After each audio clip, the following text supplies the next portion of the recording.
Good afternoon, beautiful people, and welcome to another powerful episode of CK Stories from the Heart, where real stories meet real transformation.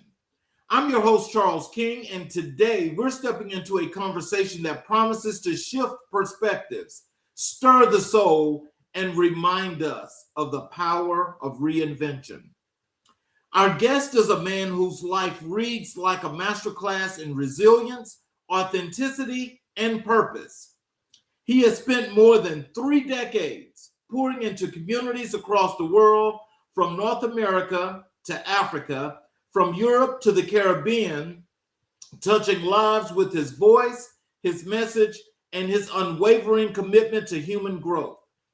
He is a transformational speaker, a motivational coach, a vocalist with a sound that can shake a room, and a former pastor who has walked through the fire of reinvention and emerged with a message that is both healing and liberating. A father of 6 sons, a lifelong musician, a global traveler, and now a guide for those seeking freedom from limiting beliefs, religious trauma, and the weight of who they were told to be. He stands today as a living reminder that healing is possible, growth is intentional, and a new way of living is always within reach. Family, help me to welcome the incomparable Kenneth Ringgold. Hello, sir. How are you today, sir?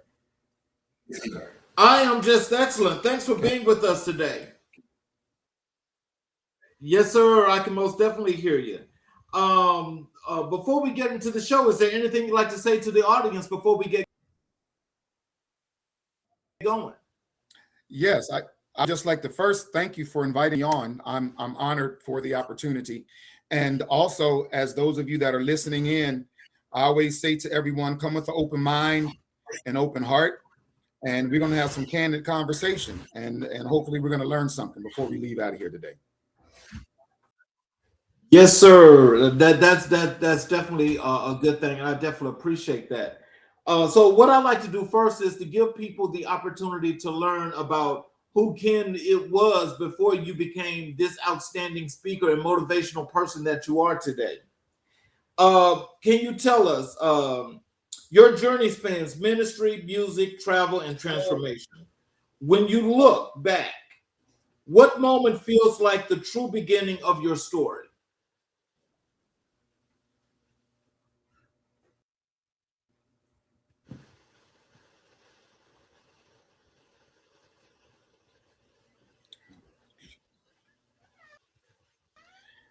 I got to Okay, it just seemed like the you signal was a little you garbled. I got a got a little little bit of delay. that. You said my journey. Okay, let me. Yes. Your journey spans ministry, music, and transformation. When you look back, what moment feels like the true beginning of your story? Woo! Well, I can't negate the fact my moment for my whole story began as a child, growing up in the church. So there was a pastor, my grandparents are pastor, and of course, I entered into the ministry as well. So my story begins in the church, and that's where I was. I still go to church, right? But the beginning of my story is going to begin in the church, and it's going to begin with that religious upbringing, different mindsets that I was taught, some that and productive, others. So mine's going to begin there, church and with family. You spent more than 3 decades in public ministry. What did those years teach you about people, purpose, and yourself? Ooh. It taught me about people, that people are going to be just that, people. I had to learn the hard way not to put expectation, and I learned it too late, to be honest. The people that you pour most into, most times they're the ones that are going to turn back and be the most they're going to give you the most indelible impressions of a negative sort, the ones that you really take time and you sacrifice for. What it taught me about purpose is that my purpose has not shifted. I'm very clear on purpose. My purpose has always been to pour into, has always been to empower people. And then what it taught me about myself is that I had and have to be a little bit more selective and discerning as to who I'm going to spend that type of time. You know, and just thinking about your resilience, I mean, like those things that you had to learn in that whole process. What were some of those things that you took that's made you the great person that you are today, that made you motivational? Because I didn't always have motivation. I'm always the type of person that tries to learn from my own error. I try to learn from the error of my predecessors. And I also try to learn what I lacked. Like, what did I lack in my own life? What was I hungry to get? What did I want from pastors? What did I want from parents? What did I want from family? And then I tried to transform that. In learning those lessons, I try to use that as a tool of empowerment for other people. Because what I began to understand, when I was younger, I kind of thought I was on a sailboat by myself, that I was the only one feeling the ways that I felt. Right. Until I really began to hear the stories of other people, Charles, and especially those of us in the church. We're born to believe that the church is all encompassing and that everything I need, is coming out of the church. And that is such a fallacy and it's such a falsehood. But that's what I thought. I thought that everything I needed, I could get from church. And now climbing up the ladder of age, I'm getting ready to be half a century, Charles. I spent time with my granddaughter this weekend. I'm like, oh my God, right? Right. I'm learning that depending where you are in a church, some things you can get, but not everything.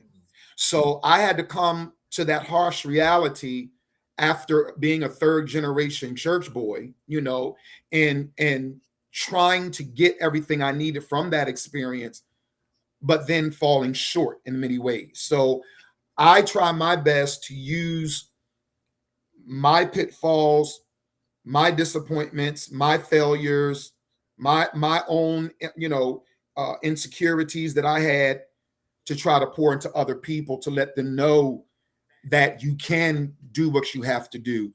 You can have the philosophy of making sure that you put yourself in a position where you honor yourself, right?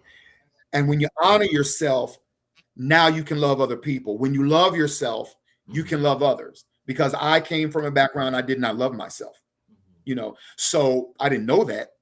But coming up, you look back, I didn't have that self-love. I was focused on everything and everybody else. And that's what led to a lot of things in my own life that I had to grow from. As a father of 6 sons, how has fatherhood shaped your identity and your mission? Majorly. When you're responsible, when you're responsible for young men that you have to pour into and do everything that you can to give them, right? I began to find out as a father, Charles, and I'm going to say some things that some people may think shouldn't say that, but I can't help folks unless I'm honest. So when I came up, I didn't have I had a father. Yes, he was there. He raised us. He provided. He did all of the old school fatherly things, right? Because that is what he knew. Okay. And I do believe that every generation of fatherhood should improve and get greater. Okay. So I've told my sons as well, there are things that I was not good at when I was raising, especially my first three, right? But I told them this, I want you to be better than that. Okay. So I improved fatherhood in the way that I could from what I did not get. I didn't get an overabundance of affection from my father because he was a working man. Okay. I remember late night, him coming in the house, picking me up out of their bed and taking me into my bedroom, tussling, those type of things. But my father was not a communicator. He was not a talker. All right. And not of men in his generation, not a lot of men were. Right. So I became, I think, probably according to my sons, maybe a little over communicative because I wanted to make sure they heard me on a daily basis say, I love you. I was a hard father. Yes, I was. But I wanted to make sure that they knew that I loved them, that I valued them. I made sure that I gave them talks, things of that nature, right?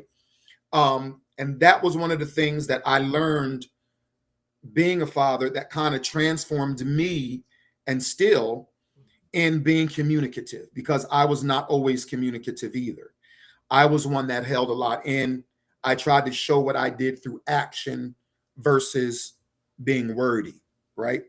And in some cases, doesn't work because our sons need to hear from their fathers when they're proud, when we're proud of you.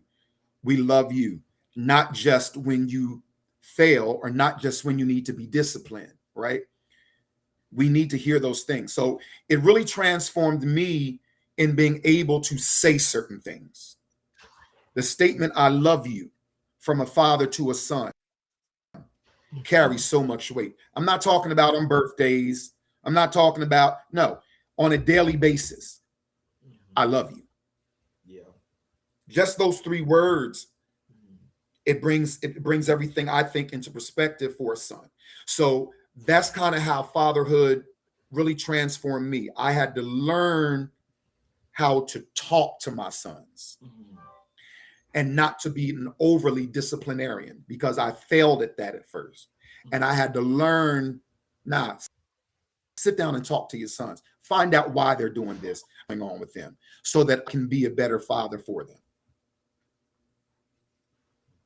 The one thing I gotta say is that as I listen to you say that, I am so happy, and I know that it had to be something that had to be real. Is to connect with you via social media because as I listen to you speak, not just here on the show, but as I've watched some of the things that you're speaking about, just how authentic and how real that is. But the communication, as you mentioned, is something that cuts like a knife because it's real. What made you decide about the part about communication that you had to be that guy to make sure that people understand and can listen to some things that can help them?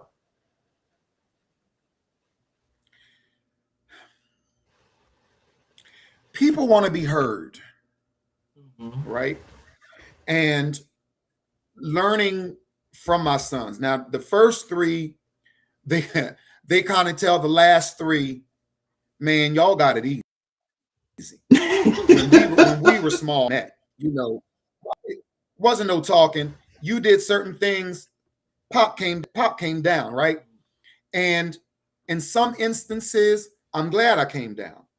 But in other instances, I had to go back to my sons, Charles, and say, I'm sorry. I apologize, right? I was wrong when I did that. And I wasn't afraid to say I'm sorry and I apologize because I meant it, right? If I'm wrong, I'm wrong. I can't play the father card because I'm your dad. I'm never wrong. None of that, right? So as I moved through that journey and able to say, I'm sorry, which I never got that as a child from my parents. And I'm sure they didn't get it from their parents because that's not the way that we were raised, right? Parents are right, children are wrong. Be heard, be seen, not heard. that type of thing. And that was part of our culture. And I think a part of a lot of families' culture, to be honest, right? So I've always communicated. Now, I've won speeches for public speaking in school and different business organizations and things of that nature. But when it came to speaking about emotions, Charles, you weren't getting that from me, because I didn't trust anybody with my emotions. Okay? I didn't, nobody. When I say nobody, nobody. Okay. My nana, I trusted with my emotions, which coincidentally today is the anniversary of her heavenly transition. You know, my nana, anybody who knows me knows about my nana. If you talk to me 2 minutes, you're going to hear something about my nana. Now I could tell my nana stuff, right? And she would kind of guide me. All right, now you can sit, you know, what have you. But I didn't. So my kids kind of taught me sensitivity more than I had. And so I go back to the statement, people want to be heard. So when I have the opportunity to hear people, and I have some of the experience that I have, you know, I'm not here to gloat about success, because I teach a lot from my failures, right? So that other people don't do what I did in certain areas and hinder their growth and their opportunity to then go motivate someone else. So I've always been a motivator. I get joy out of that. Like, I was a kid in elementary school, you know, in the choir, pushing somebody to lead the song. Come on, you can do it. I can't reach that note. You're gonna reach it. Come on, let's do it.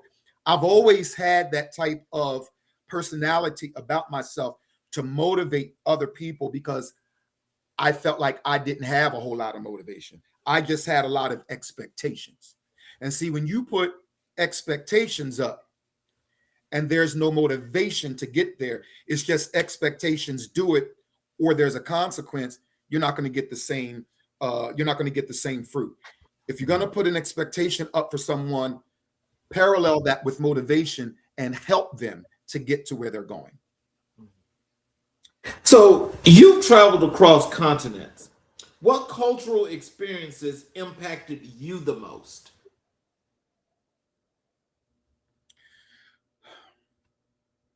Probably Africa. Oh, wow.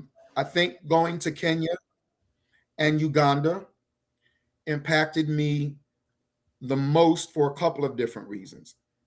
The first reason, I think, is the concept of togetherness and the concept of gratefulness, right? Because where I went, they have very little, but they are the most grateful and they are the most appreciative when you are with them. Okay. Those experiences impacted me on a level of family as well, because of course I was going to minister and to preach. You know, we did orphan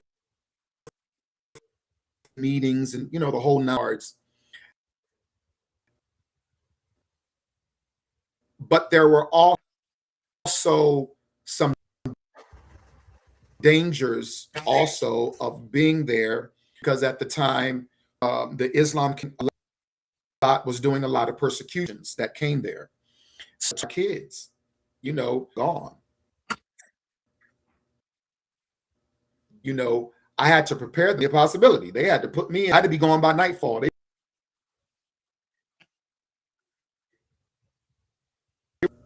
What would happen?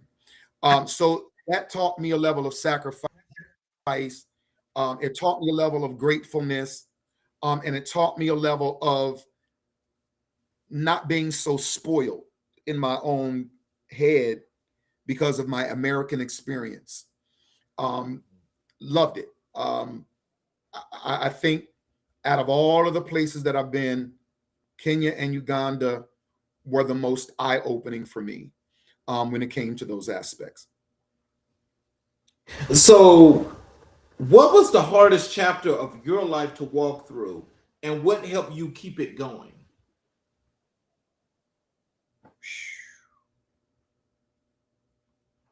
Wow. Can I give you two? Yes, sir. The hardest chapters of my life, I'm going back to childhood, okay? Because I can't even, I really can't say just one thing.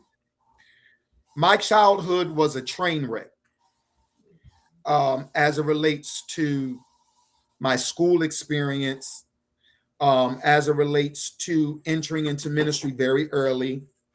I started ministry at 12 years old. And some of the things that I was taught as a child, as it relates to my school experience, I know now was, I'm going to label it as sincere malarkey. Okay? Sincere malarkey.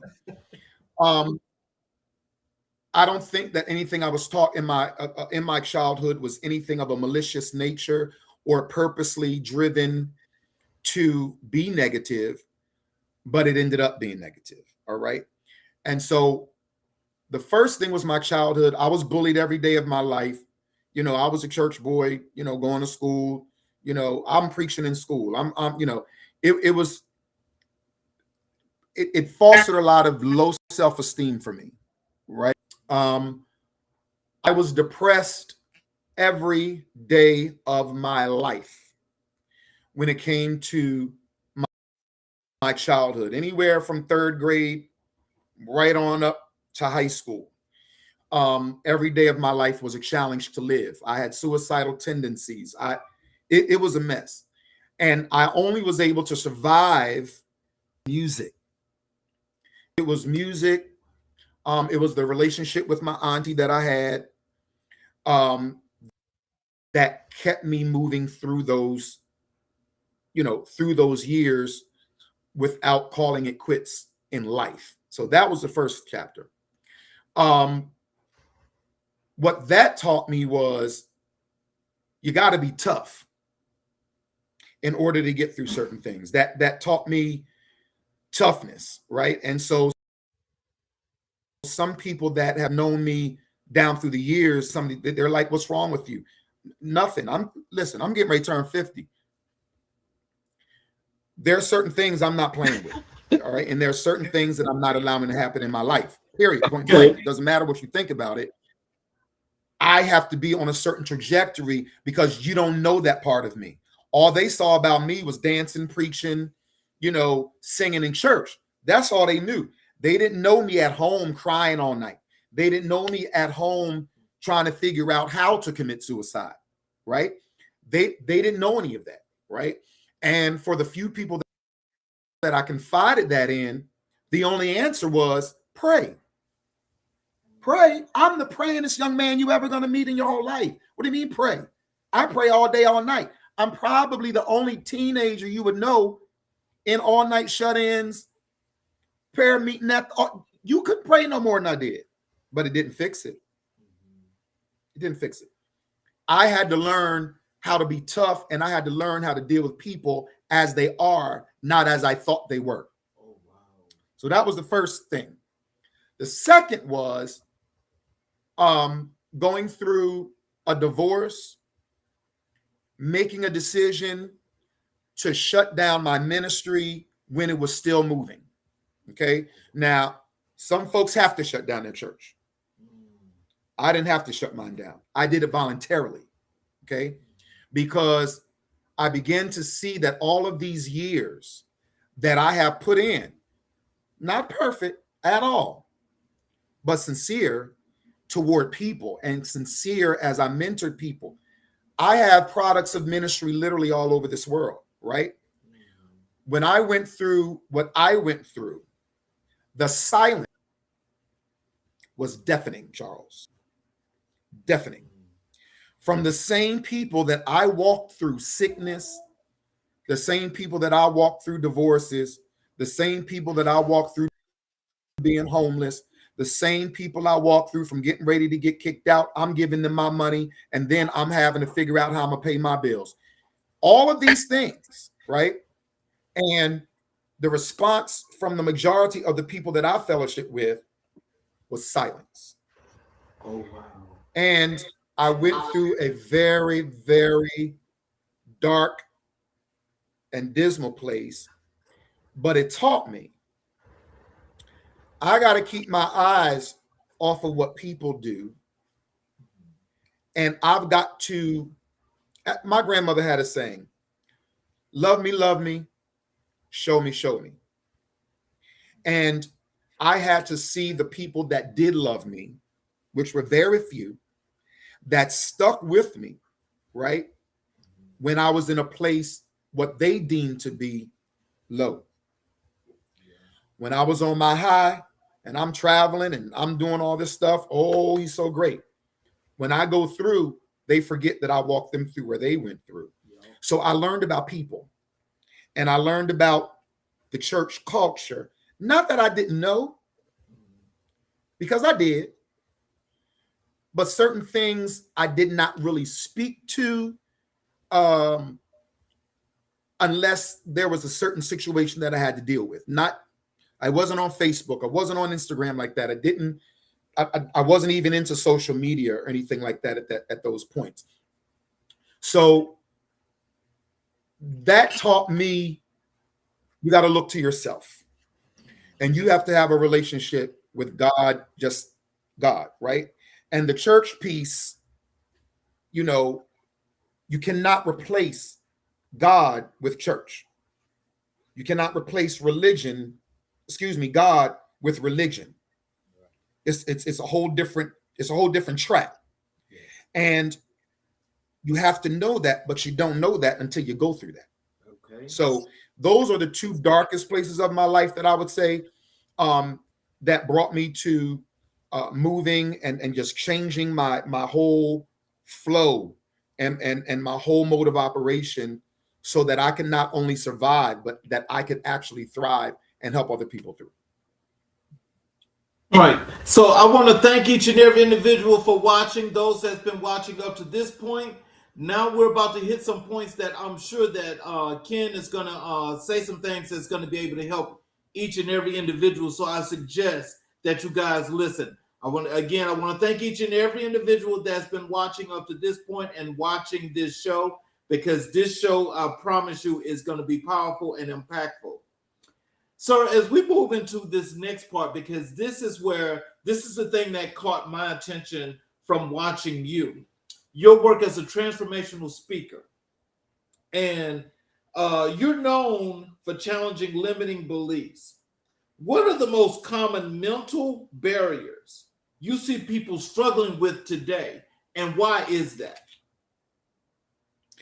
The most common limiting barriers that I see is self-awareness, which a lot of people are limited in their minds because we only live our lives based on the expectations placed on us. I find that a large majority of people, if you ask them, why are you here? Why are you alive? Why are you living? Most folks will never be able to give you a clear, concise answer, okay? Because they have allowed their experience with family, religion. Those two areas are the areas that people suffer with the most, because family puts an expectation on us, and I don't care what religion it is, Buddhism, Catholicism, Christendom, whatever it is, there are always some types of expectations placed upon us that are not realistic. And so instead of me going inward to find out, why am I here? What drives my actions, right? What drives me to do what I do? What drives me not to do what I do? We don't take time to sit in silence and learn those things. We're going through the rat race of life based on false burdens, is what I call them, that are placed on us. And now we're living a life of stress, trying to please mama, daddy, reverend, pastor, mother, reverend, bishop. And the whole time, it had nothing to do with who God made you to be. And by the time we find it out, almost too late. So I know I talk a lot, but it's the mind. It's the mind. And what do I believe about myself? Mm-hmm. And most folks have no clue. The one thing that I connected with you again, I have to go back, and I'm sorry, but when you was talking in that one speech, I heard you talking about why people are leaving the church, and when we talk about this mental part of this, can you tell us how does that play? How do those two things sync? I'm going to tell you why it sinks, because here's the deal. Most organized religion, unfortunately, and I'm going to talk about Christendom. I've never been a Buddhist. I've never been a Catholic. I've never been it. Okay. Most of those organizations are centered around somebody else. Okay. Most organized religions do not empower people. Okay. They don't push people.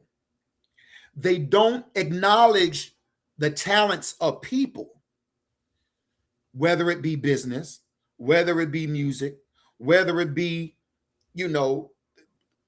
a food business, whatever business ideas someone has in the organized religion. A lot of leaders in our religious sectors are selfish, Charles, and it becomes all about me, me, me, me, me, me, me, and we're not empowering or encouraging the people, right? Let alone centering around Christ, as I'm a Christian, so of course I'm going to, let alone centering around Christ. It's about make me look good,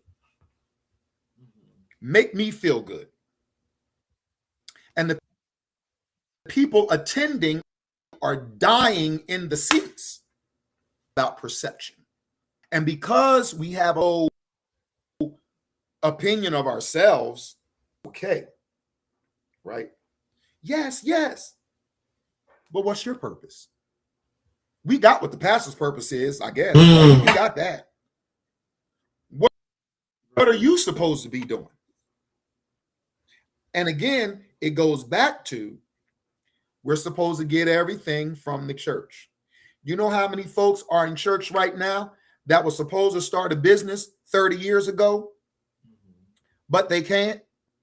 And you want to know why they can't? Well, I won't say can't. They won't, because the people prospering means that you've got to take perhaps some time off of going to church, because you got to go to college maybe. Yeah. You know how many people back when I was coming up didn't go to college because the pastors want you in church? No, you can't leave your church. Go to the community college down the street. I seen it with my own eyes. You know how many people lost opportunities of I'm one of them way back in my youth, of doing certain things musically and all of this because everything was a sin. Yeah. And we still adopt those mindsets. And then years later, when I'm 70 and 80, now I'm trying to fulfill something that I was really supposed to do when I was 25 because of false expectations and false burdens. And that's why I believe that a lot of people now are migrating away from the church, because some have realized, wait a minute, I've been doing this for 50 years and I'm not any further along than I was 50 years ago. Something's wrong with that picture, Charles, and it has to be amended. And these things people don't like to talk about because now, excuse me, you become a pariah among the religious. Don't say that. Don't say that. Don't say that. Yep. Jesus said it. Yep. He was a pariah among the religious. Mhm. You know, so I tell people now, I'm in good company, bro. I'm in good company. I done it. I didn't. There's nothing anybody can tell me about church, religion, all that. Can't nobody tell me nothing about it. I lived it. The good, the bad, the ugly, and the indifferent. You can't get over on me, right? Mhm. When you get to a place where you say to yourself, I've got to do this for me, Yes. right? Yes. That's when the snakes and the venom come out. Because one thing about church folks, let me tell you about church folks, Charles. As long as you're giving them what they want, Mhm. you're in there. The minute you do something for yourself, Mhm. yeah. Wow. Because you are not feeding their egos, you're not feeding their desires, and you're not using your spiritual gifts and talents to do something that's pushing them in their foolishness. Yes. Yes. Yes. So, how do you approach helping someone who feels stuck, lost, or disconnected from their purpose? You first got to identify passion. So, this is what I teach people. What are you passionate about? When you wake up in the morning, you're going through your day. What are you thinking about in your head that you want to do? A lot of people think it's a mystery to try to figure out purpose and it takes a billion years. It really doesn't. Go back to the day, right? What were you excited about? When you did it, what brought you joy in your heart and in your mind?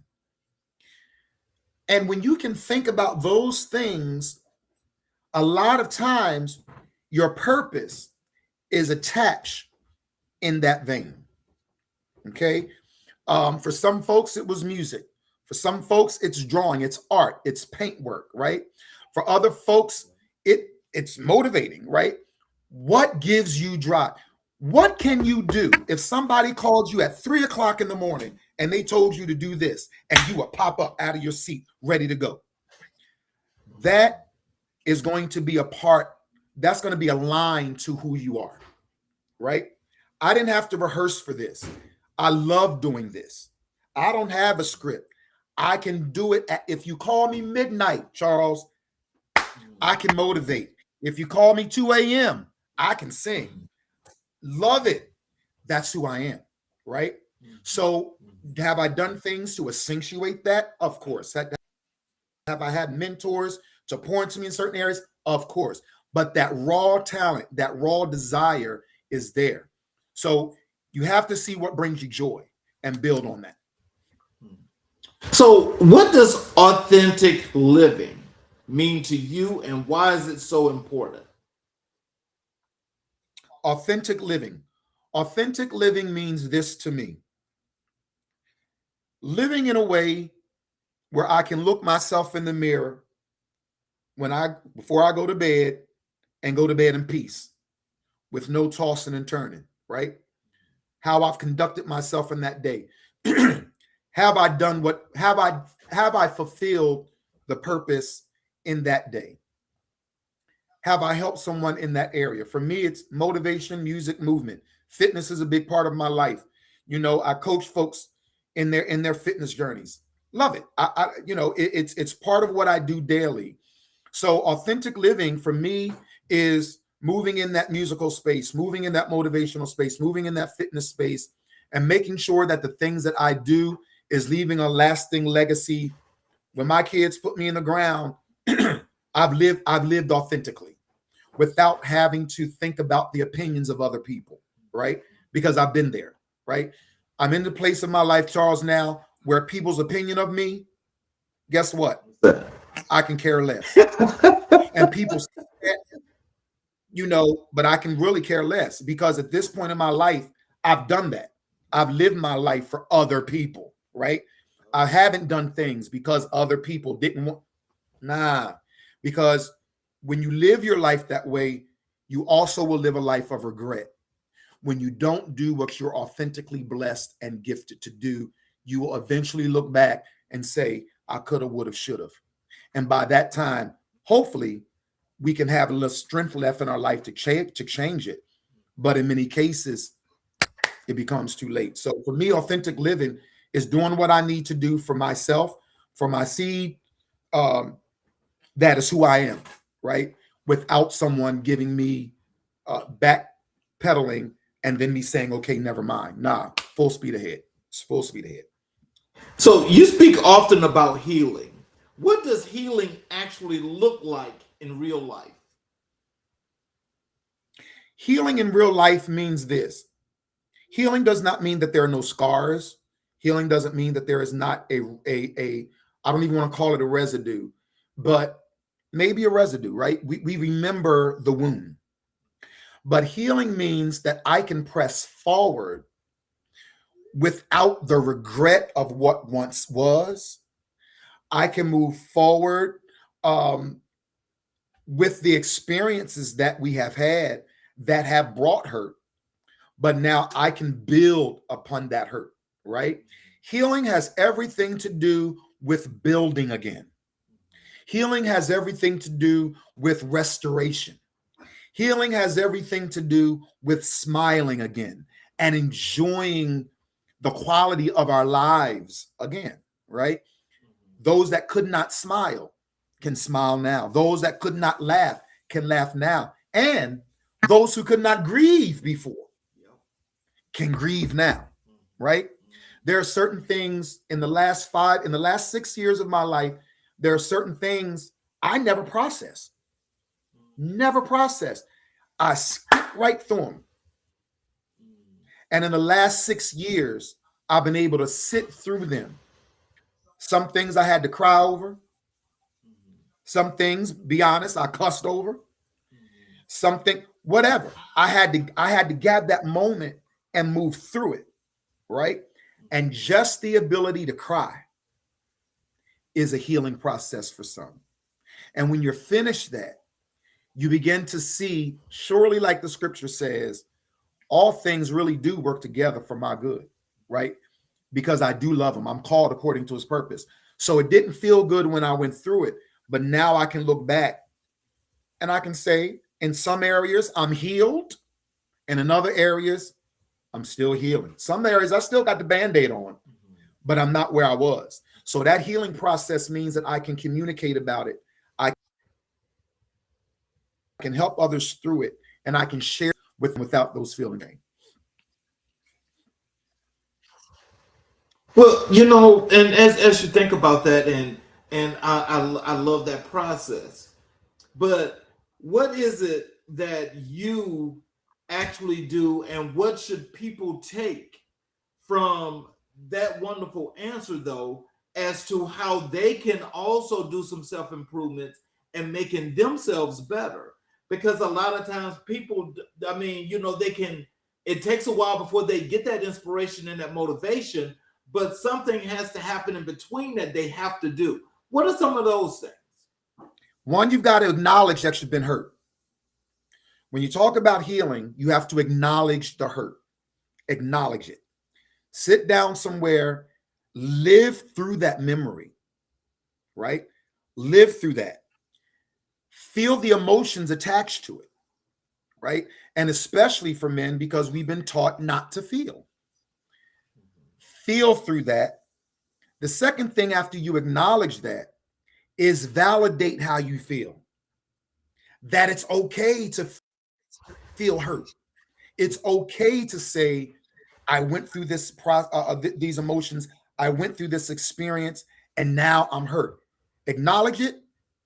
Validate that it's okay for me to acknowledge this, and then going through a plan of restoration, right? What do I need to do as an individual based on who I am to get over that? Does that mean that I have to isolate myself for a little bit and surround myself with some healers, some folks around me that will continually to pour into me as I'm going through that process? Healing the whole process of healing does not happen alone. It may begin in an isolated place, but there is always somebody that pours into us, right? It may be a stranger, it may not be the one we want to do it, but somebody to remind you, you're going to get through this, bro. You're going to get through this, sis, right? So surrounding myself with folks who have gone through that, right? Acknowledge, validate, and then go through the plan of restoration with someone who has enough wisdom to bring you through that until you get there. And I'm going to tell you something else we don't do. We don't get counseling. Oop. You're right about that. Yeah. So that is something that is positive as well. So what message do you believe the world needs to that the world needs most right now? What message is that? Love. Love. And again, I say love, because we don't know where people are. Okay. We don't know that person that's skinning and grinning all the time, or that person that is angry and bitter. Love. My nana used to say, you got to love the devil out of them. Right? Love. Because that extra criticism that we call tough love is silently killing people. The message that I would say that the world needs to hear everywhere they go is love. And love, and I'm not talking about conditional love. I'm talking about the type of love that says you deserve it because you're a human. Period. And if we can love one another, then we can get through anything that we need to pass through if there's real love being shared. You know, when I just think about that, and you know, when you said love, I agree with that 500%. Because as I look at what's happening today and what's happening from a societal standpoint and just with people in general, I'm seeing something totally opposite. And I say that because, yeah, I'm older than you are, but I'm just going to tell you, it's like sometimes when I look at, you know, just from the daily basis of just interacting and just wanting to chat and get to know and talk with people about many different things, I'm noticing that we're living in what I call the bizarro world. Everything is just the opposite. And so, like, where everything from when I grew up, yeah, it was tough love, but it was positivity and it was love, right? And so, taught on those morals, those values, and those principles are the things that I know to treat people the way I want to be treated. But also, you don't just go around just be mistreating folk and just creating all kind of havoc. Today, that's what the world is doing. There's a lot of havoc and mistreatment that's happening, and it's what people are considering to be the norm. How do we get away from that? Because I really don't understand that. Well, I'm going to say this, and I'm going to quote a scripture. Mm-hmm. The Bible said in the last days that the love of many would wax cold. All right, because iniquity would abound. So, as you say, the norm now, even here's the thing, even saying good morning, how are you? People give you a side eye. Yep. Yes. Yes. You know, you hold a door open for somebody. You know, they're looking at you crazy, or they go in while they're sucking their teeth as if they were entitled to do these things. But here's what I'm saying. It has to be done one person at a time, right? And I think we have to do more teaching and showing and talking about what love is. Because unfortunately, in this time, even the definition of love has become very distorted. Right. So, you know, what we say, you know, what these youngins and some of the older folks too say is love is not true love. It's not. And this is why there's been such a breakdown in family estrangements. This is why there's been such a breakdown again in the church culture, because the idea of love now has become very objective and abstract. And that's where the breakdown. So the only thing that one of the things that I think that we can do is just show it one person at a time. And and pray that they pay that forward, and it'll become like that little snowball that began like this. But if you keep rolling it down the hill, it gets larger and larger and larger, because if we don't do something about it, it's really a travesty at this point, the way that things are happening. Let's talk a little bit about your work as a motivational coach. You work with people on fitness and personal transformation journeys. What's the biggest mindset shift required for real change? The biggest mindset, for real change, it becomes a place of discipline and intentionality, because we will never change unless we are intentional about changing. Mm-hmm. So we've got to say, I'm using an example. Okay, I want to change my diet. I want to change my fitness, my fitness journey.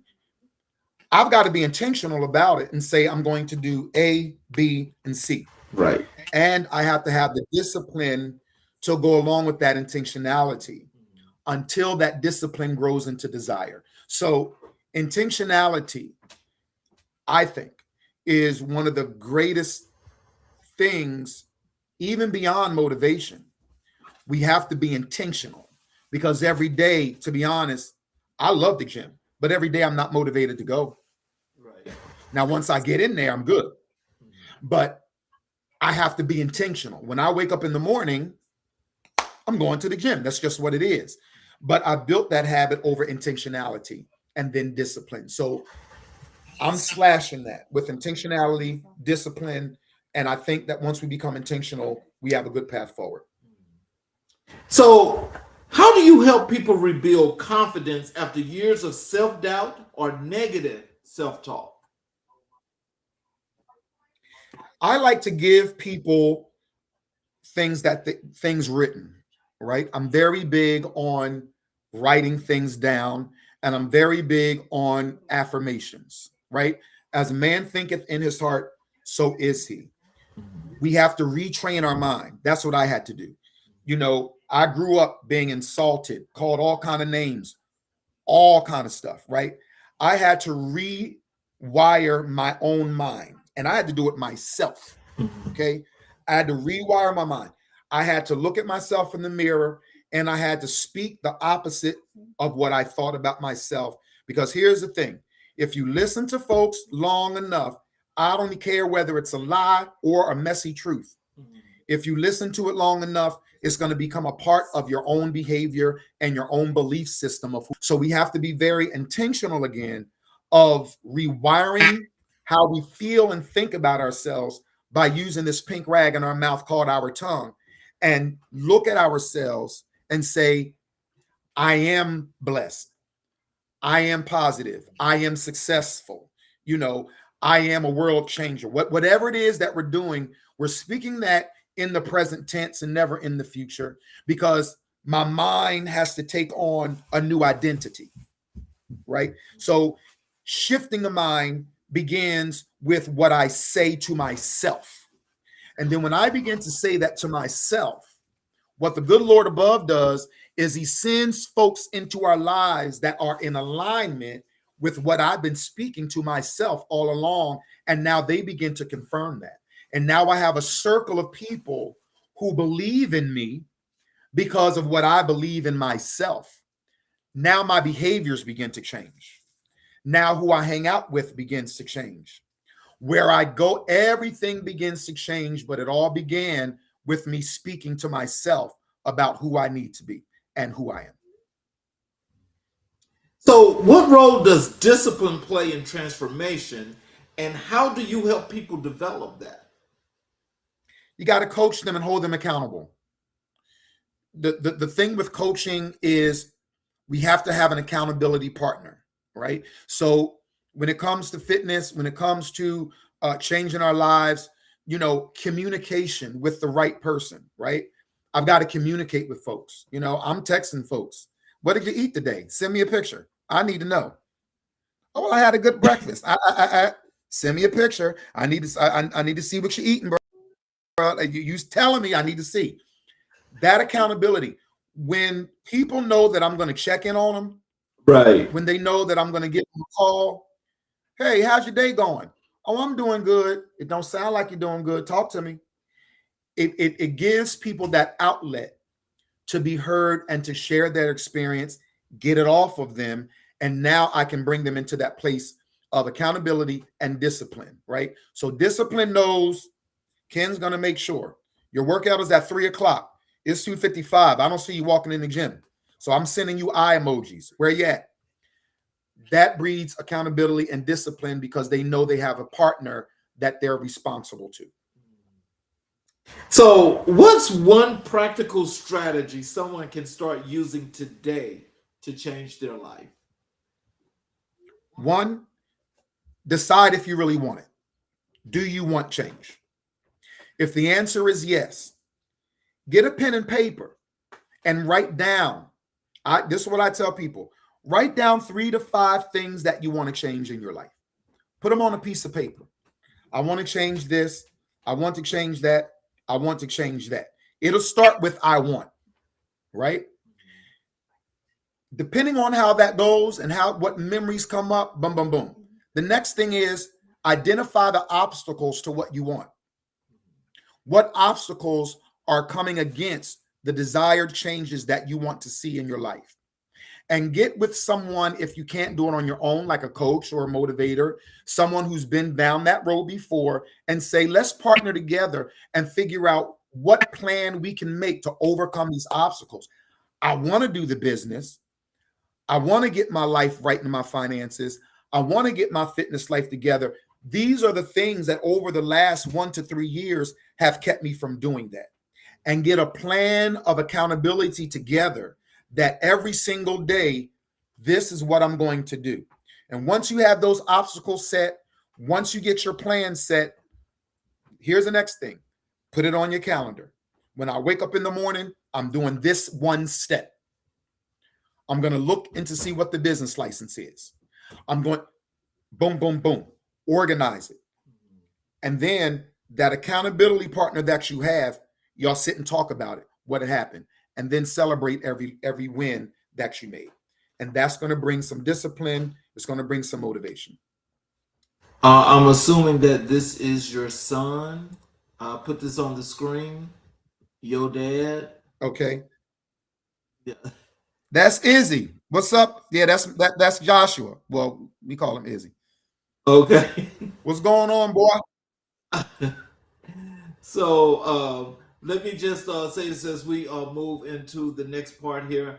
For those of you that's with us, the TikTok family, at the top of the hour, I'm not sure if the show is going to end, but if it does, please pick up the show on the YouTube channel, CK Stories from the Heart. Again, if you are a part of the TikTok family, if it cuts off at the top of the hour, please go over to CK Stories from the Heart on the YouTube channel and continue to watch the show. Now, the last thing that I want to talk with you about is one of the big things that you just started here. This is with the gathering of Black men in the community. Can you just, you've spoken to the gathering of Black men. What does that space mean to you? Wow, it means a lot. It means a lot because I am a firm believer, and I want to go on record because, you know, I've been accused of certain things. I want to go on record. I'm not bashing women. I love women. My aunt is over here. This is my auntie, my Nana's baby girl. But here's the thing.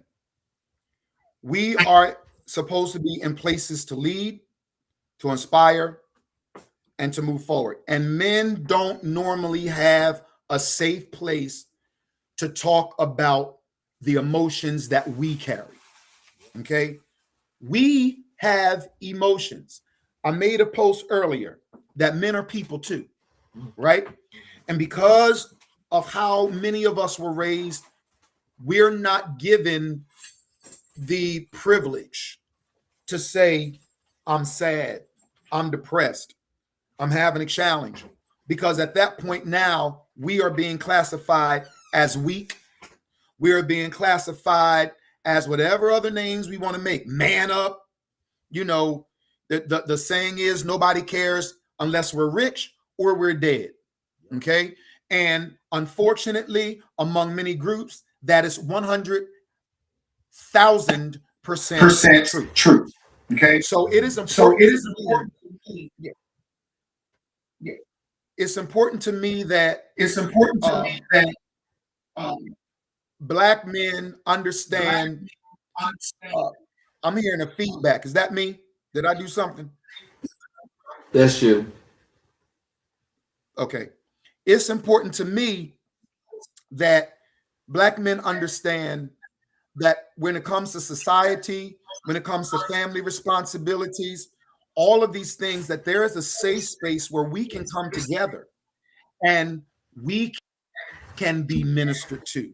We can let our hair down and say, these are the struggles that I'm dealing with, without being ostracized and without being criticized for those things and for those words and those mindsets. So it means everything to me because it helps to heal. And if we can heal, then our sons and daughters are going to heal, right? Our grandchildren are going to heal. Our neighborhoods are going to heal. Our churches will heal. Our communities will heal. So I really believe that a lot of healing, Charles, it begins with us.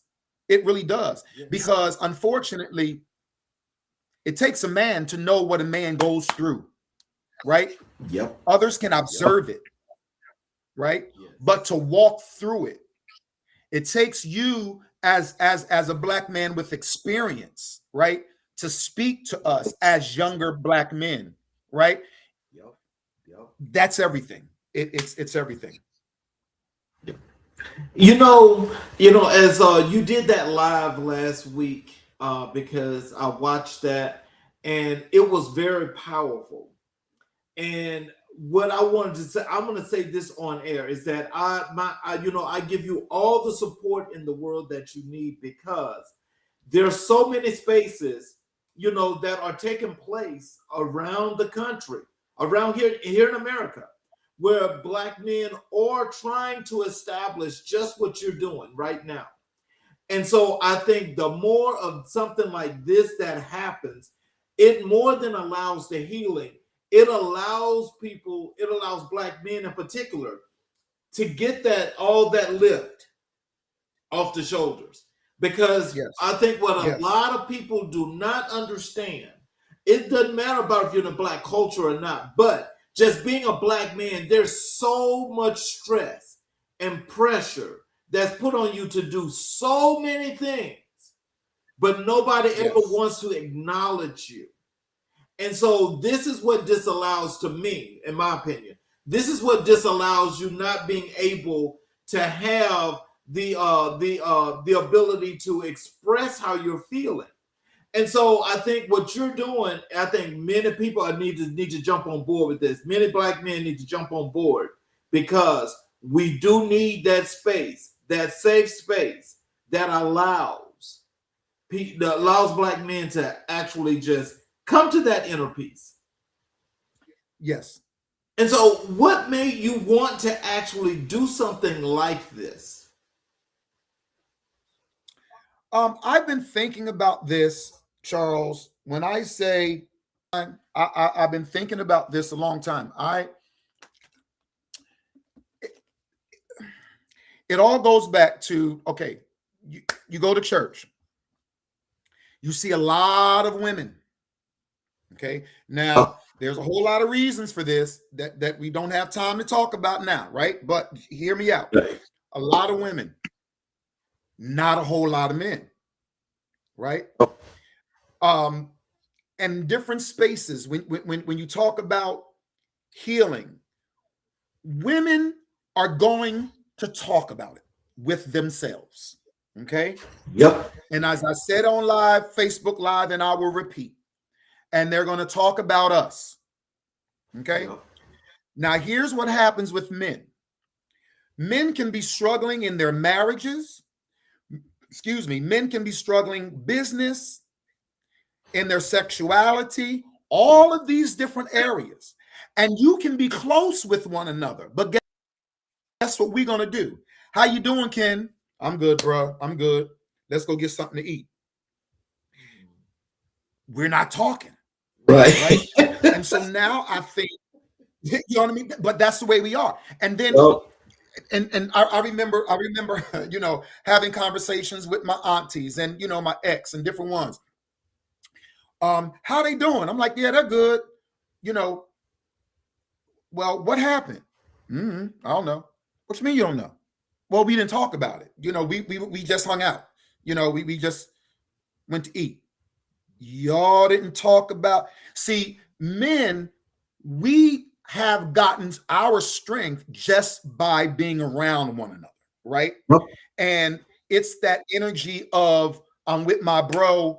I may not talk about everything, or I just may say, man, things are going crazy over here at the house, or things are going crazy on my job or whatever. But we don't really talk about details and specifics because it gets too emotional. Right. Now I think that Black men are understanding and realizing there has to be a place where we take these things out of our heart. And it does not make me any less of a man to tell you, bro, I'm drowning. I am hurting, right? And I think now it's becoming a little bit more accepted than it used to be. And when I looked at that, I said to myself, I've given over 30 years, Charles, of preaching and moving around in the church sector, blah, blah, blah, blah. I was in Durham, North Carolina, and I can tell you exactly the moment where I was sitting down to the table. And I had an experience, some of which I can't even go into now because it'll bring me into another whole different space emotionally. But I had an experience where the only thing I can tell you, Charles, is that I could feel the weight of the wounded men. Yeah. I could feel it, and I can cry right now of the number of men who love God, who love their families, but they have been so damaged and wounded that they feel like there's no return and there is no safe place for them. And I told a good friend of mine at that time, he looked at me, he said to me, what's going on over there? I said, bro, I'm having an experience right now. I said, I feel a different type of purpose for me now. I said, I've got to speak to the wounded. I've got to speak to the wounded. And I'm not having anything against speaking to wounded women, not at all. But the majority of who I'm going to speak to are men, because we need to know, one, that God sees our pain, another brother sees your pain, and that there is a process to get you out of that space. So that's kind of what was a catalyst for me, just looking around and saying, we don't have anywhere we can go, you know. And then when that happened to me, I felt like I have a mandate from on high to speak to these things to men, to let them know there's healing available. And if those that want it, we got to get it. We got to go get it. So what are the most urgent conversations Black men need to be having with each other? One of the most urgent conversations that Black men need to be having is, one, a conversation of love and acceptance. Okay? Because here's the deal, Charles. If you don't walk like me, if you don't talk like me, if you don't live like me, now I don't want you around me. Right? Nah. It has to go beyond how you were brought up. It has to go beyond what your religious affiliation is.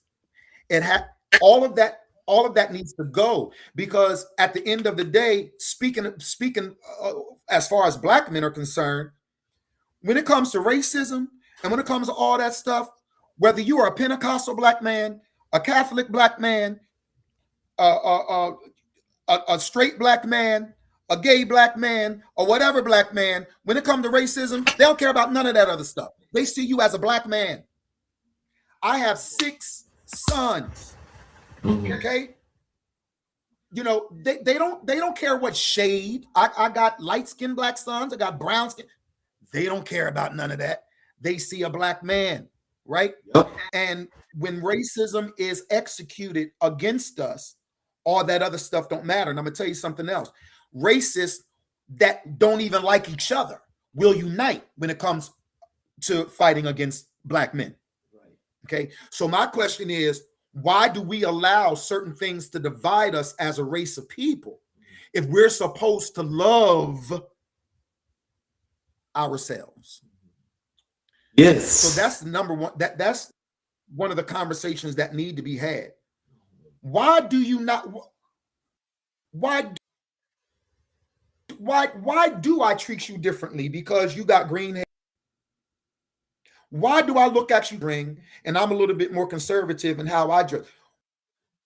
Why don't I like you this and I'm over here speaking in tongues? What? And you can tell, like, I get frustrated about that because none of that matters when it comes to us as a nation of people. None of that matters. We are black men in a nation that has spent its inception working against us. And we keep doing this. Unity is the second thing. We got to unite, period. Across levels, because I make $1 million and you make $2. Now I look down on you because you make $2 a month. I make $1 million. I'm better than you. Nah, let's come together and see how we can help. You know, and 3, coming out of hypocrisy. Because we can be hypocritical now. Because we can do this talking and we can go on these forums. I came away from some of these pastors because they're hypocritical. When they start talking about, let's get together. And I reached out to some of them. Yes, I did. Let's get together, then let's have a forum. I ain't heard from them. Some of them I know. I hope y'all watching. Some of them I know.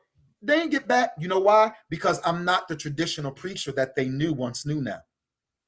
Right? I'm in a different space affecting different people. They're only used to their little church gatherings. I'm beyond that, bruh. I'm not mad with the church, but I tell you what, if you're going to be effective in this time, you got to come out those walls, bishop, apostle, prophet. You got to come out of the walls. You got to get out here where people are really having a hard time and people are trying to change, because the majority of the folks inside these walls, they're not trying to change. They're trying to camouflage. They're not going to. They're not going to. You know, there's one commonality that I'm listening to as you speak on these many things here. The commonality is religion. And what I want, if you could please tell us, because, you know, like, it sounds like from what we started about the mental perspective to just the everyday living to being also authentic in oneself, is that religion is taking away from a lot of black men that's causing them to be limited. What is it about the church and religion that's doing that to so many black men?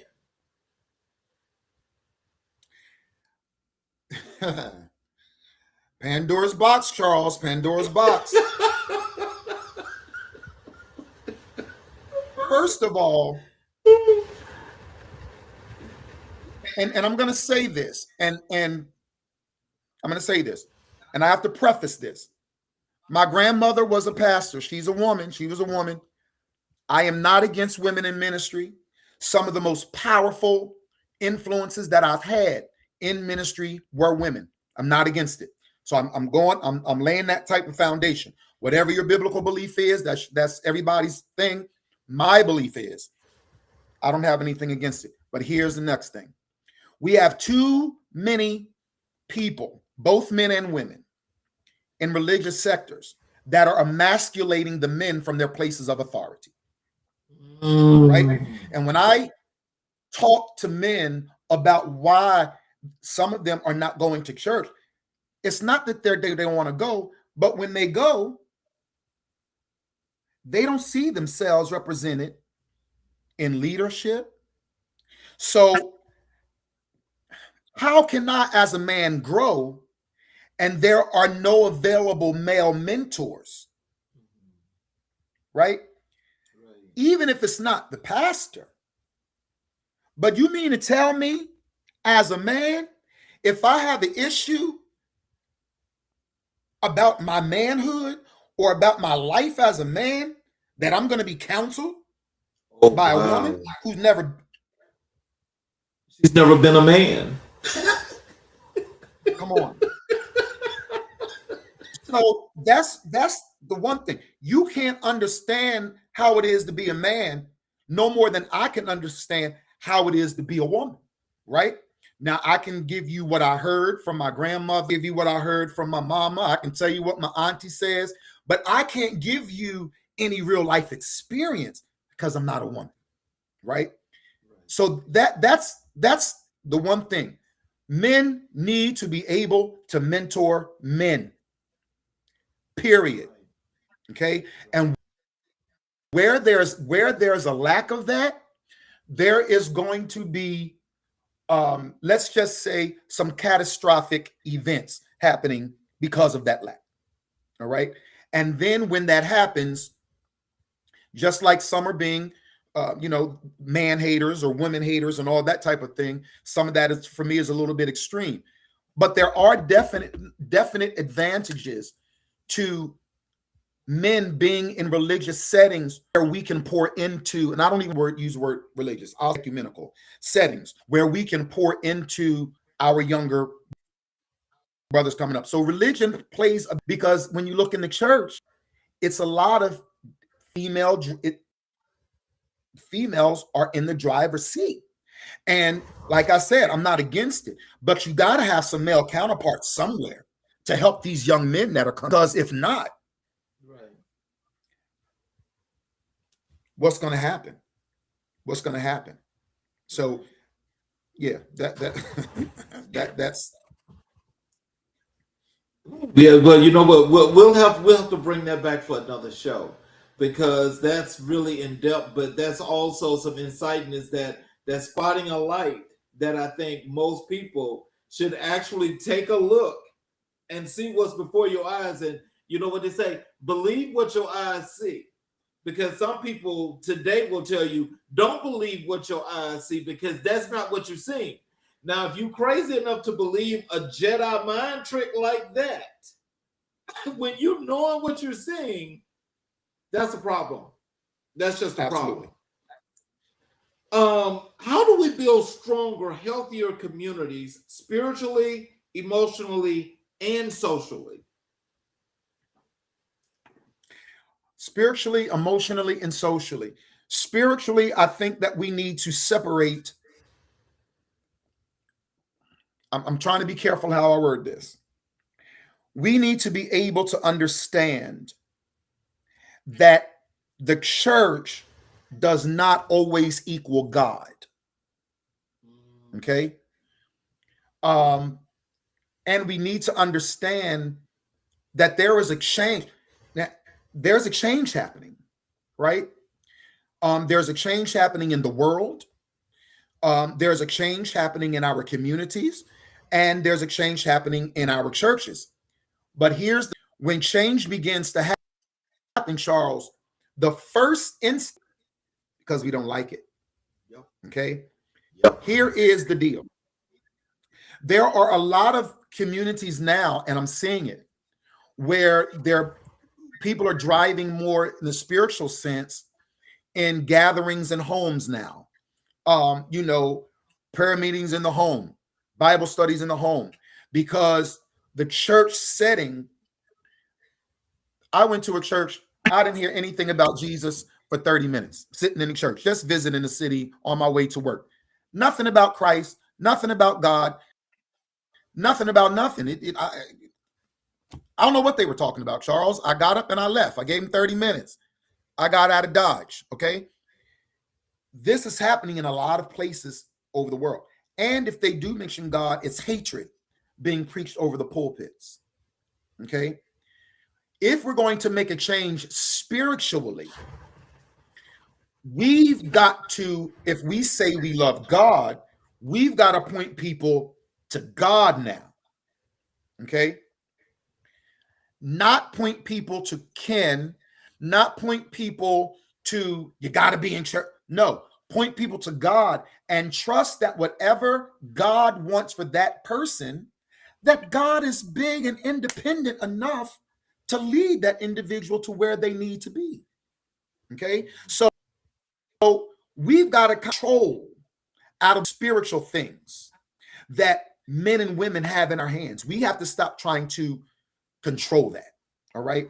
And lead folks to God by showing what?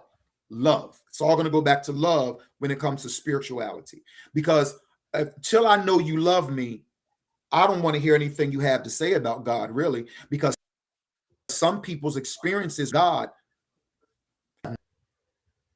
not been positive. So when you first come, I ain't got a Bible next to me, it just came from church. I don't know what I did with it, but when you go and you start with the Bible, but when you go to them with love, now they can hear you, because we begin to show them the love of God rather than yapping about it.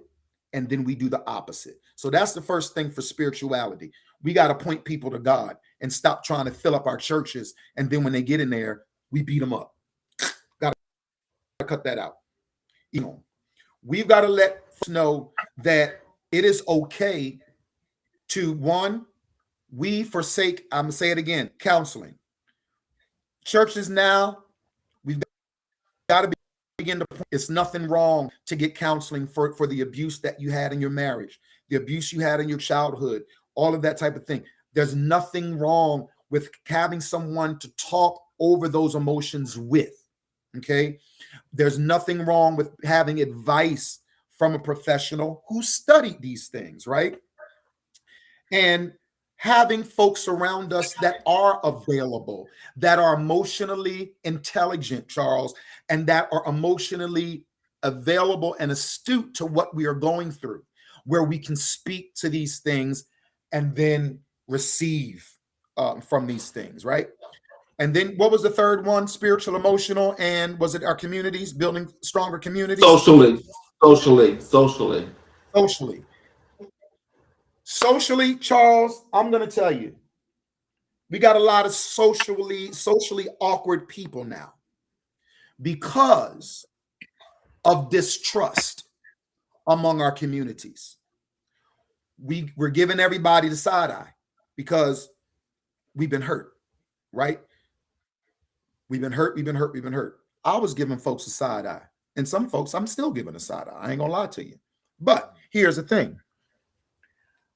We've got to open up our minds to interact with people that we may not know, but observe. If we're going to expand on a social level, I've got to spend time in circles that I'm not used to going to, and I've got to observe, right? We're not going into things with our eyes shut. Observe. Observe how people move. Observe how people speak when they don't know you're watching them.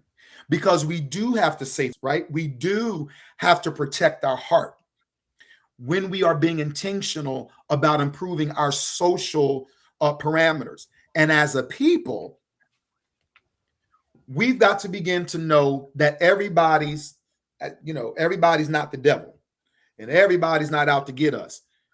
We have to make certain connections, but this time with a little bit more wisdom. And when people show us who they are, believe them the first time, right?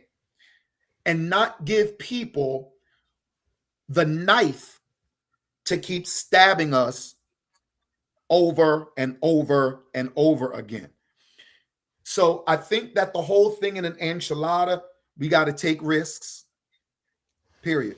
We take risk every day we leave our house. We're taking a risk. Take a risk, because doing it alone is never going to be the answer, because that's going to drive us into depression and other crazy stuff happens. So taking a risk to do something differently to getting different results, right? Go to that business meeting.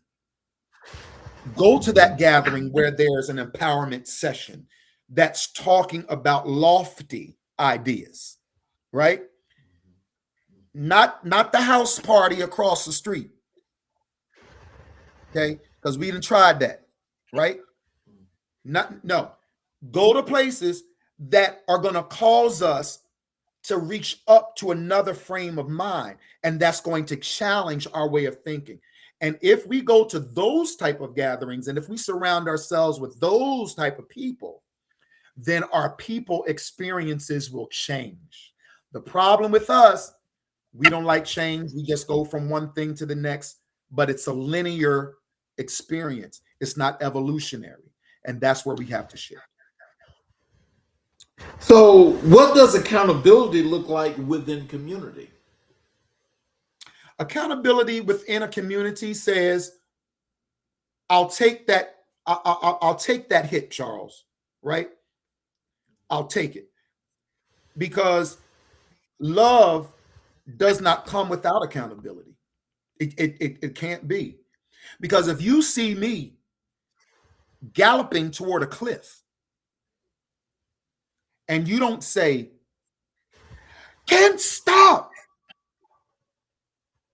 or you don't yank me by the back of my shirt if you're close enough, right? Because you're afraid of what my reaction might be, I'm going to say, Charles don't love me very much. Proverbs says this: faithful are the wounds of a friend. So when you have a real friend and somebody that is accountable for your success and vice versa, we're able to tell one another, bro, you were out of pocket for that. You should have never done that. Why? Nah. We have to do that with one another. All right. Accountability, calling each other on our wrong, congratulating one another on our successes. And I think that mix of the thing, right? We speak about the punishment, but about the rewards as well. And when that's mixed, then we can trust each other, because you also tell me when I'm right. But then I know Charles going to call me on my BS when I'm wrong too. Ego has to come down. The ego has to come down. How can men heal from generational trauma while still leading their families and communities? Yeesh. Look at you, Charles. You got some questions on here. I love it. Healing while leading, right? I've had to do this a lot of times. Like, let me tell you this. It's hard. It's hard. I found it hard. I'll say that. I find it hard. Maybe somebody else found it very easily. The first thing you have to do, and it is a simultaneous thing, as you said, because I first have to keep remembering not to lead from a place of hurt, right? Because, and I've done that. I've done it. Leading from a place of hurt and not really wanting to connect with the people that you lead, whether it's family. I remember very distinctly, and I'm talking about my sons now, and I remember just crying, Charles, crying, because I said to myself, I want to be able to give my sons all of who I am. But some parts of me are messed up. And I don't want them to inherit my mess ups. And so I remember just crying out to God, like, Lord, you got to do something. And you just get this feeling of failure, right? You get this feeling as a father of, what am I going to do? But here is the saving grace. Speaking from a family point, is when I found myself in that place where I defined as failing them, I could come back and say, I'm sorry, I've identified something, y'all. I should have never done that. I got to correct that. I got to bring y'all back to the table and correct this. My 23-year-old said something to me. We were driving, and out of the blue, and he really touched me. He said, Pop, one thing I can say about you. I said, well, you will apologize to your kids. You will come back and reteach it. And that meant everything to me, because when we know better, then we do better, right? So I had to take that pride. We men have a pride problem, right? I had to take that pride down and say that. Same thing when I pastored. I had to get up in front of my church more than twice, 3 times, and say I was wrong, y'all. I messed up. I had to go to people I led and apologize for things that I did. And I rebuked them for this, but they didn't, all this other stuff. I had to come back and say, I'm sorry. I apologize. And I think that helps to break something down in our own mind. And that in itself breaks the curse, because I'm doing something that wasn't done toward me or toward us, right? I'm sure we've all been in sections where pastors should have came and said, I'm sorry. I've never heard any of my pastors say I apologize, period. And I know they were wrong in doing certain things. Never said I'm sorry, right? I had to learn from that and be the one to break that going forward. So now I'm sure my kids have started having kids now. I know they've heard me say I'm sorry. Their kids may have to hear them say I apologize as well. So it's an ongoing process. Final question. What legacy do you hope your work leaves behind? A legacy of love. A legacy of love. I want people to know that no matter where you were in life, if you came across Ken, you got love from him, and that you got truth from him, and you got a push from him. Love, truth, and push. Because those 3 things, I feel like, are going to make anybody better for meeting me. Anything else, material stuff, all that stuff doesn't matter. I want them to know I love them. I want them to know I told them the truth. And I want them to know that I tried to push them to their next level with no expectations of anything in return. So in closing, are there any words of wisdom and encouragement you'd like to leave with our audience? Tell them how to connect with you via your social media, your website, or anything that you'd like for them to know about what you're building going forward. Yes. I want you to please, those of you on Facebook, my name is Ken, Ken, Ringgold, Ringgold. I am on Instagram at I am Lion77. IAMLION 77. I'm on TikTok very newly. I can't remember my TikTok ID right now, but if you see me on Facebook, you'll see some of my videos on TikTok. Follow me there. What I want to say to you is I am in the process of building a community.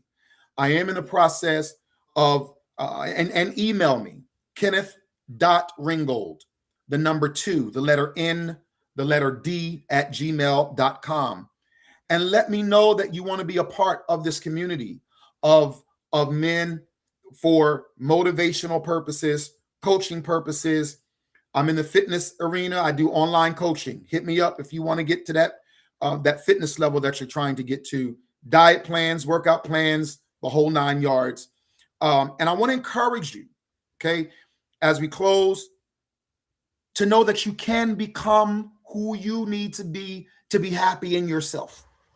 Do not allow external ideas, external mindsets, external beliefs, however deep rooted, to keep you from a place of joy within yourself. All right? No guilt as it relates to your past. Begin to build today, here on out. All right. I'm looking forward to hearing from you. I'm looking forward to working with you. And I want to say to Charles, I thank you for this opportunity of trusting me on your podcast. I know you're not asking just anybody to come up on here. So I want to say thank you for that. And to all of you who have tuned in, thank you for spending this time with us. And I pray and hope that you are the better for it. I am available to speak to your group. I'm available to come in and share wisdom, podcasts, whatever, because I believe that this is a message that I have in my heart that needs to be shared and that folks will be inspired and motivated by it. I want to thank you for that. As I close, before I close the show, can you stick around for a few minutes after I close? Yes. So I want to thank each and every individual that's been here, that's watching the show today. Our normal supporters, I appreciate you so much. And for those of you that are just newly to this podcast, please continue to follow, continue to subscribe, and continue to take heed to the messages that these guests are leaving. Our guest next week is going to be Miss Trish Lacey. She's got a story that, that's led to a great book that has been published, but also she's got a story for those of you that have ever been involved in any domestic disputes that I think you guys would really want to hear. So in closing, Kenneth, thank you for pouring into us today in honesty, wisdom, and a spirit that reminds us that transformation is not only possible, it's waiting for us to choose it. Your journey is a testament to resilience, reinvention, and the courage to live freely. To everyone watching, remember this: your story is still unfolding, healing is possible, growth is intentional, and no matter where you've been, a new way of living is always within reach. This has been CK Stories from the Heart. I'm your host, Charles King. Until next time, keep living, keep loving, and keep telling your story. We will see you